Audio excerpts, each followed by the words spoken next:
Hi అండి, welcome to RR collection. నేను సుహాసిని. మీరందరూ బాగున్నారండి? నేను బాగున్నానండి. ఇప్పుడు మీకు పచ్చిశనగపప్పు బీరకాయతో కలుసుకూర చూపిస్తానండి.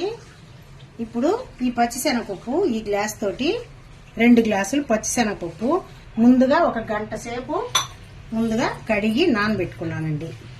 ఇది బీరకాయ 3 బీరకాయలు క్లీన్ చేసి బాగా సన్న ముక్కలు కట్ చేసుకున్నాను. ఇవి సుమారుగా 1 కేజీ ఉంటాయండి బీరకాయ ముక్కలు. 2 పెద్ద ఆనియన్ కట్ చేసుకున్నాను.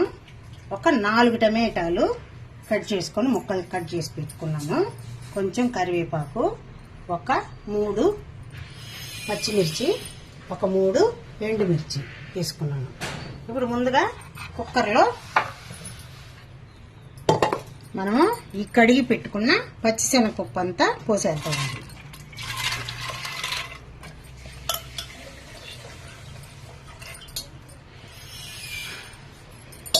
ఇది బాగా నానిందంటే 1 విజిల్ వచ్చేస్తే కరెక్ట్గా ఉడికిపోద్దండి బీరకాయ. ఇది నానలేదనుకోండి మనకి టేస్ట్ కూడా బాగుండదు. ఇది నానబెట్టుకున్న దానివల్ల టేస్ట్ బాగుంటుంది, మనకి తొందరగా ఉడికిపోద్ది. ఇప్పుడు ఈ బీరకాయ ముక్కలన్నీ ఇందులో వేసేస్తున్నాను. ఇవి బీరకాయలు మాత్రం చూసుకొని చేదు లేకుండా తెచ్చుకోండి. చేదు ఉంటే మళ్ళీ కూర అంతా చెడిపోద్ది. ఇప్పుడు ఈ 4 టమాటాలు కట్ చేసుకున్న టమాటాలు ఇందులో వేసేస్తున్నాను. ఇప్పుడు ఆనియన్ కొద్దిగా వేస్తున్నానండి. ఇది తిరమాత పెట్టుకునేదానికి మనకి కావాలి. ఇప్పుడు ఇందులో 1/2 టేబుల్ స్పూను పసుపు వేస్తున్నాను. 1.5 టేబుల్ స్పూను ధనియాల పొడి వేస్తున్నానండి.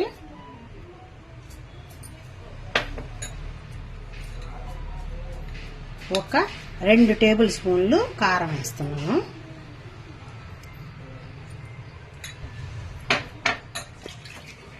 ఇప్పుడు తగినంత వాటర్ పోసుకుంటున్నానండి. మరి వాటర్ ఎక్కువ అయిపోయినా కూడా కర్రీ లూజుగా ఉంటుంది.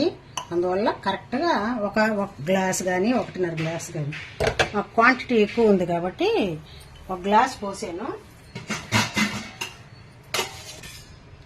ఇప్పుడు కుక్కరు మూత పెట్టేసి స్టవ్ ఆన్ చేసుకుంటున్నానండి. వెయిట్ పెట్టేస్తే 1 విజిల్ రానిచ్చుకొని ఆపేద్దాం. కుక్కరు వెయిట్ తీసేస్తున్నానండి. చూడండి, పచ్చిశనగపప్పు బీరకాయ కర్రీ ఎంత బాగుందో, బాగా కరెక్ట్గా ఉడికిపోద్దండి. దీన్ని మనం తిరగమాత పెట్టేసుకోవటం. నేను ఇప్పుడు తిరగమాత పెట్టేది చూపిస్తాను. ఇప్పుడు స్టవ్ ఆన్ చేసుకొని ఒక చిన్న బాండెలు పెట్టుకున్నానండి. తిరగమాతకి వేడెక్కనిద్దాం గిన్నె. ఇప్పుడు మనం ఇందులో ఆయిల్ వేసుకుందామండి. కొద్దిగా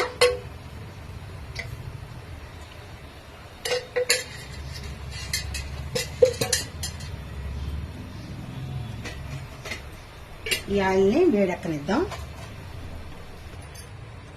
ఇప్పుడు ఆయిల్ వేడెక్కేసిందండి. 1/2 టేబుల్ స్పూను ఆవాలు వేస్తున్నాను.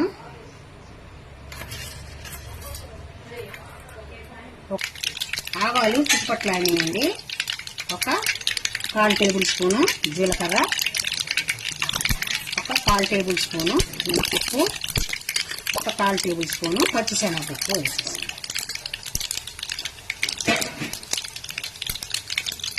ఇప్పుడు ఇందులో ఆనియన్ వేసేస్తున్నాను. ఇప్పుడు 2 రెమ్మలు కరివేపాకు, సన్నగా కట్ చేసి పెట్టుకున్న పచ్చిమిర్చి, ఎండుమిర్చి 2 వేసేస్తున్నాను.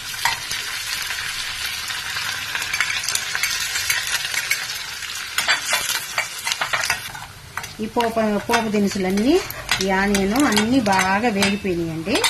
ఇప్పుడు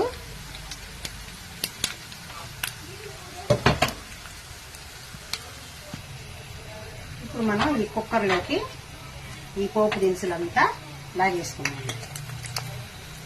ఇవన్నీ లాగేసుకున్నాం.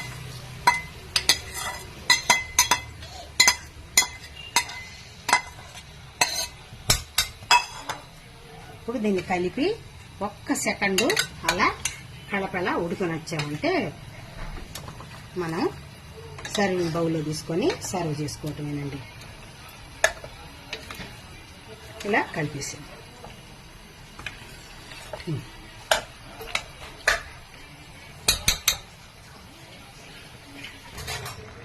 ఇప్పుడు ఇది మనం అసలు సాల్టే వేసుకోలేదండి. ఎందువల్ల అంటే నేను ఈ పచ్చిశనగపప్పు కొంచెం ఉడకదేమోనని వేయను, ఎప్పుడు నేను లాస్ట్ లోనే వేస్తాను. అందువల్ల ఇప్పుడు ఈ కూరకి తగినంత సాల్ట్ వేస్తున్నాను.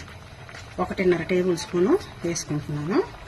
మీకు ఉప్పు కారం మాత్రం మీ టేస్ట్కి తగినట్టు వేసుకోండి. ఇది ఒక తెల్లిగిలిన తర్వాత మనం సర్వింగ్ బౌల్లోకి తీసుకోవటమేనండి. ఒక్క రవ్వ సేపు 2 నిమిషాల పాటు ఉడకనిద్దాము. ఉప్పు వేసాం కదా, ఇప్పుడు కారం కూడా చూస్తానండి.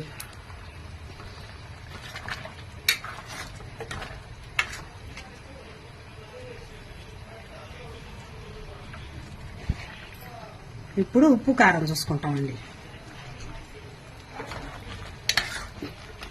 కొద్దిగా కారం తక్కువ ఉంది, ఉప్పు మాత్రం పర్ఫెక్ట్గా సరిపోయింది.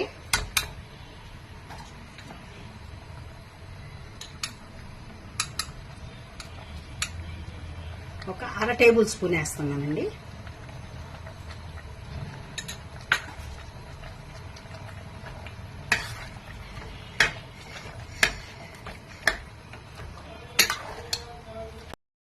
ఇప్పుడు కొత్తిమీర చల్లేసుకున్నాము.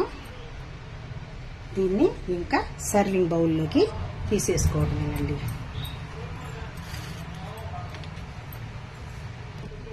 ఇప్పుడు మనం సర్వింగ్ బౌల్లోకి తీసేసుకుందామండి.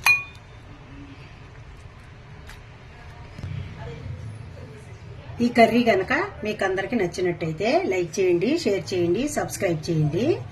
ఆఫీసులకు వెళ్లే వాళ్ళకి, బ్యాచిలర్స్ కి ఇది చాలా ఈజీగా అయిపోద్దండి. నైట్ టైం మనం బీరకాయ ముక్కలన్నీ కట్ చేసి పెట్టేసుకొని, పీల్ చేసుకొని శుభ్రంగా కడిగి ముక్కలు చేసి పెట్టేసుకోండి. ఆ పచ్చిశనగపప్పు నైట్ నానబెట్టేస్తే ఏం కాదండి. నైట్ నానబెట్టేసి నీళ్ళల్లో ఫ్రిడ్జ్ లో పెట్టేసుకుంటే ఆనియన్ టమాటో కూడా ఒక్కొక్కసారి అంటే మరీ అర్జెంటుగా తొందరగా వెళ్ళిపోవాలనుకుంటే ఆనియన్ టమాటో కూడా కోసి పెట్టుకుని ఒక బాక్స్ లో వేసి పెట్టుకున్నారంటే ఉదయాన్నే లేసి టక చేసేసుకుని వెళ్ళిపోవచ్చు. చాలా టేస్టీగా బాగుంటది. ఇది చపాతీలోకి బాగుంటది, రైస్లోకి బాగుంటదండి.